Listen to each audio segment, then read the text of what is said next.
Magandang buhay. 1, 2, 3. Welcome.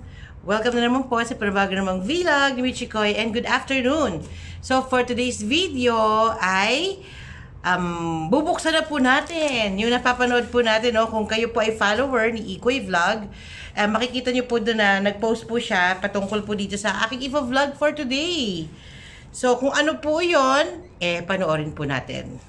So hi guys, kinuha po natin yung pasalubong, yung nakikita po natin na ginagawa po ng ating ka-PVK na si Ikoy Vlog.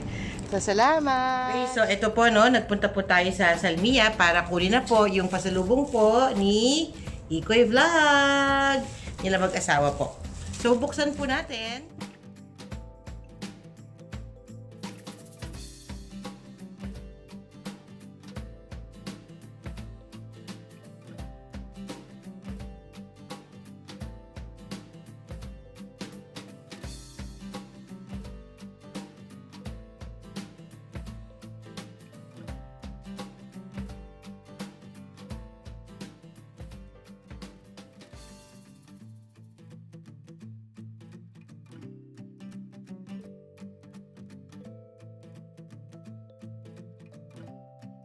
Ito po galing sa Las Vegas. Binyahe pa po nila ito. Pinagtulungan po ito nila Ikoy Vlog at saka po ng kanyang ate, si Ate Presi, no? Consider subscribing din po sa kanyang channel, sa mga channel po nila. Okay, so ito po, of course, another one. Napanood nyo rin po, no? Yung largest na souvenir shop doon sa Las Vegas. So, ito, meron tayong pamagnet. Dagdag po sa ating fridge. So, I have here. Yan, nakita natin yan, di ba, sa vlog niya. Ilalagay-lagay niya. So, it's Las Vegas. See? Las Vegas. And, New York. New York. So nice. See? This is new to my collection. Wala pa po akong New York. Meron pa ba? Ay, hindi. Meron na pala akong New York. NY yung nakalagay. And then, of course, the chocolate. Actually, nung inabot sa akin to ni Maring Jonilyn. Marikoy, salamat ha. Sabi kong social naman. Wala sa isip kong galing pala kayo na Amerika. So, akala ko from Philippines. Tapos, nung inabot mo na tong God is Able, naalala ko nga pala from Philippines. So, it's a chocolate. Bumiyahe rin po yan. It's ano to, Girardelli chocolate. Hindi ko alam pa paano siya pronounce. But it's a premium chocolate. Meron pong caramel apple, may caramel, may sea salt caramel. So, buksan na po natin. Buksan natin to taste. Tingnan natin kung ilan ang laman sa loob. Dito na natin siya. Yan.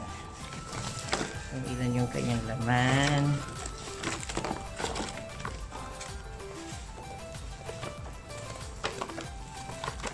Yan. So, meron siyang 1, 2, 3, 4, 5, 6, 7, 8, 9, 10, 11, 12, 13, 14, 15, 16, 17.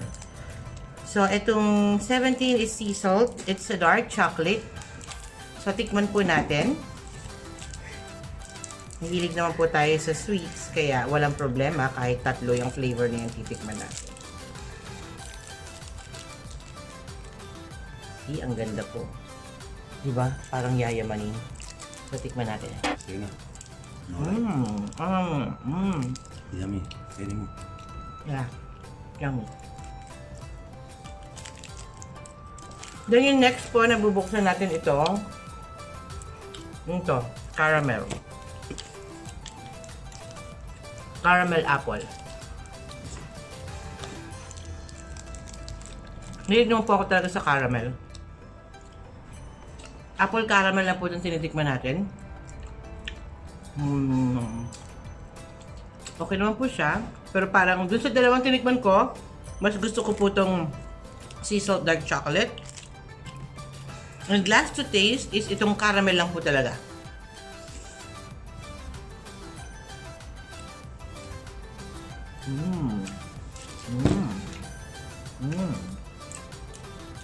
Ba? Kapto. So, i-rate natin as per sa nagustuhan kong lasa. Which is number 1, number 2, and number 3. So, yun naman po. So, once again, maraming salamat po dito sa pasalubong. This is actually for the church. Gagamitin po natin to para dito sa church. Sa church natin. God is able. Once again, thank you kay Ikoy Vlog, tsaka kay Maring Johnny Lynn, sa family po nila. And also kay Ate Presi. Sa mga hindi pa rin po nakakapag-subscribe sa aking YouTube channel, don't forget to hit the subscribe icon, ting! And yung maliit po na kalembang, tingin-ing-ing-ing, click nyo na rin po yan so that you, yes, you will be notified in case I have a new vlog. Magandang buhay, and God bless us all. God is able!